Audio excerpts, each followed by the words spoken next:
Every year in the U.S., thousands of taxpayers are hit by tax scams. The people behind these scams use fear and surprise to go after your money and personal info. Fortunately, we know how you can stay safe this tax season and beyond. One common scheme involves scammers impersonating IRS employees. They may contact you by phone, email, or text and pressure you into giving them money or your personal info. If you don't immediately give them what they want, they'll threaten to have you arrested or take away your tax refund. If you get a message like this, it can seem scary and urgent.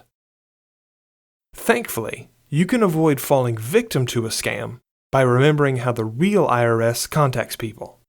Generally, the IRS will initiate contact with you through the mail, not email, text, fax, or social media. If you get a phone call that claims to come from the IRS, take down the caller's name, badge number, and caller ID info. Then contact the IRS directly to see if they're legitimate. Remember that the IRS won't call you and demand immediate payment. Be wary of any call that seems urgent or pushy. It's best to file your taxes as early as possible to prevent identity thieves from filing a return in your name.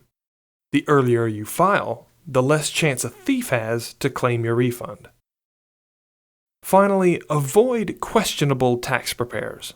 For instance, stay away from preparers who take a percentage of your refund instead of working for a flat fee.